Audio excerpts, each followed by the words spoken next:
at least in the near term, we could be into some shaky times. Paul, welcome back to our studios here in Geneva. It's a pleasure to have you back.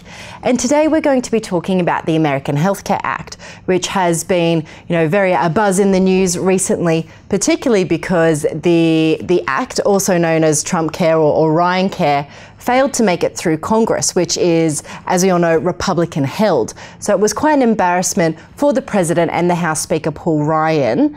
And sort of where does this leave us going forward? Because it was shot down. What's the next step? The bill was pulled, and to be honest, it's a big failure for the Trump administration and for Paul Ryan. I think even his job could be in jeopardy because of such a failure. As for healthcare, and the law of the land now is still Obamacare, and it's probably going to remain for quite some time. I don't see this bill being passed to Congress again for at least a year, or even more. Okay, and Donald Trump had also said previously, sort of during the campaign trail, that once healthcare reform is done and Obamacare has been replaced, it'll be time to get to work on medicine, bring down the cost of medicine by having a fair and competitive bidding process. So do you think that Trump can achieve this? Firstly, because, the American Healthcare Act was pulled, and as well, the actual act itself was vastly different to what he was promising during the campaign trail. So do you think that he will be able to achieve this? And do you think he will even try, seeing as he didn't seem to really try with the American Healthcare Act? During his campaign, and even after, when he was elected, he's been tweeting and saying that drug prices were far too expensive and that he was going to bring them way, way down. All this rhetoric is jeopardized right now because he hasn't been able to push through the American Healthcare Act into Congress and get it the law of the land like the Obamacare. So I think it will be a big relief for all the healthcare companies, the drug companies, that this issue of bringing drug prices down is going to take a lot of time. It's not even sure that politically and practically it's going to happen anyway, because there's already generic drugs that keep prices, once patents are expire, keep prices down.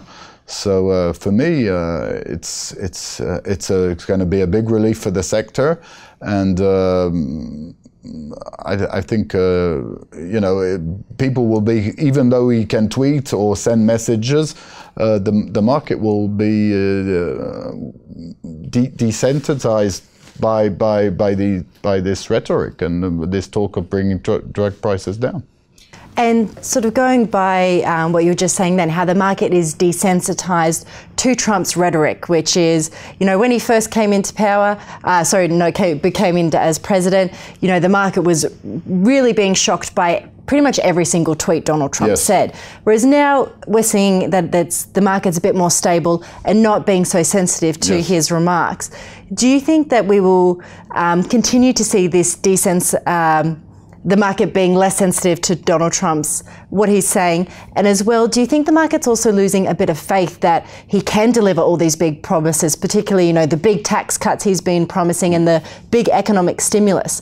What are your kind of thoughts on that?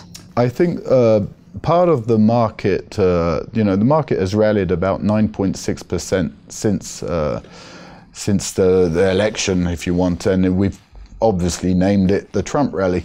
But in the Trump rally, what you have to understand is that there's also part of it that's just because the US economy is doing better. The unemployment rate is low. We're close to full employment, if you want to say. The growth is fairly decent. And the other part of the rally is obviously all this planned stimuli that Trump has is intended to do is to increase infrastructure spending, to bring back manufacturing to the US. It's to introduce maybe a border tax. All these promises, and the main one is lowering corporate taxes. And the market is has been riding all these promises. And now we need to have facts, and facts, as we've seen with Obamacare, it can be a hard reality check. At least in the near term, where we could be into some shaky times. The biggest thing is the corporate tax now, because obviously Obamacare has been put aside. Now we're going to look at, can he lower taxes for corporations? And there's even talk that he won't be able to do 20%, but more maybe 10% cut. And he's also going to have to face, as we saw with the Obama issue of replacement, repeal, he's going to have to compromise with the hard wing of his party and the more moderate wing, which don't have the same views on, for example, the border tax, or don't have the same views on the budget deficit, which is huge. There's two things. If the market still think the economy is sound, they might give Trump more leeway to get what he's promised down the road. And but if there's more and more difficulties draining the Washington swamp, as Donald Trump promised to do, then we could be in a more difficult time on the markets, and also for Trump. And we could see some big changes even within his party. Well, Paul, thank you so much for coming into our studios today and giving us an update about Trump. My pleasure. Thank you very much. That's all from myself and Paul Anderson today in the Geneva studios. But if you like this video, there are plenty more on our website, dukascopy.tv.